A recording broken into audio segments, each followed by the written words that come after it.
दोस्तों, स्वागत है आपका फिर से। कबीर दास जी के दोहे केवल शब्द नहीं होते, वे जीवन की कठोर सच्चाइयाँ होती हैं। आज का दोहा सुनने में सरल है, लेकिन अर्थ में इतना गहरा है कि मनुष्य का हृदय कांप उठता है। चलती चक्की देखकर दिया कबीरा रोए, दो पाटन के बीच में साबुत बचा न कोई। आज की कहानी हमें बताएगी कि ये चक्की क्या है और ये दो पाटन कौन है और क्यों कोई साबुत नहीं बचता।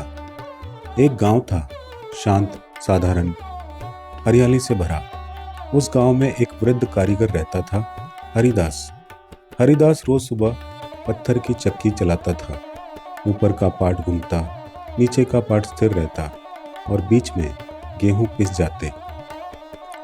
हरिदास ये काम वर्षों से करता आ रहा था, लेकिन एक दिन उसने एक अजनबी साधु को चक्की के पास खड़े देखा। वो साधु कोई और नहीं, कबीर दास जी थे।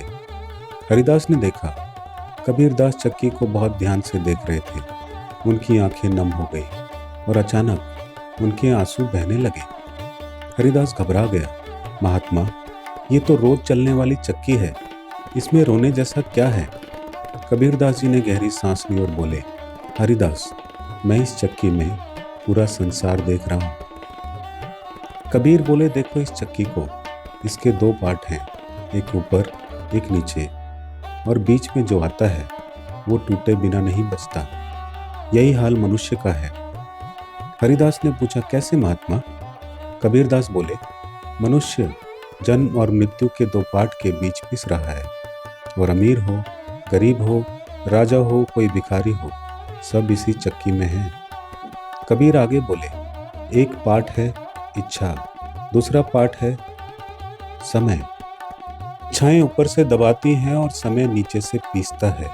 इच्छाएं कहती है और चाहिए और चाहिए, समय कहता है चलो अब आगे बढ़ो, और मनुष्य बीच में टूटता चला जाता है। हरिदास की आंखें भर आई। वो बोला, महात्मा, मैंने पूरी जिंदगी मेहनत की, लेकिन सुख फिर भी पूरा नहीं मिला। कबीर दास जी बोले, क्योंकि तुम चक्की से बाहर नहीं निकले। तुमने धन कमाया पर मन को नहीं समझा। तुमने शरीर को खिलाया पर आत्मा को भूखा रखा। हरिदास ने पूछा, महात्मा, तो क्या कोई भी साबुत नहीं बच सकता? कबीर दास जी मुस्कुराए। जो अहंकार छोड़ देता है, इच्छाओं को सीमित कर देता है, सत्य और भक्ति को पकड़ लेता है, वो चक्की में रहते हुए भी पिसता नहीं।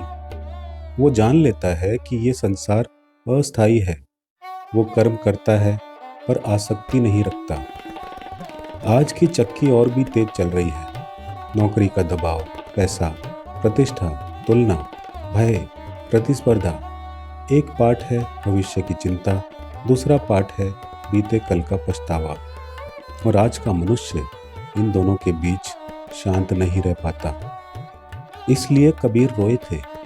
वे आज के मनुष्य को देख रहे थे। कबीर दास जी ने कहा, मैं इसलिए रोया क्योंकि मनुष्य चक्की को ही संसार मान बैठा है। वो भूल गया है कि उसे चक्की चलानी है, चक्की में पिसना नहीं है। वो जान ले कि ये जीवन एक यात्रा है। तो हमें क्या सीख मिलती है?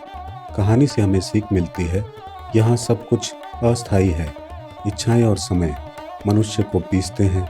जो इन्हें नहीं समझता वो टूट जाता है। अहंकार सबसे बड़ा पत्थर है, ये सबसे पहले पीसता है। भक्ति और वैराग्य सुरक्षा है, वे मनुष्य को साबुत रखते हैं। जो भीतर से जाग गया वही बचा, बाकी सब केवल चलते रहे।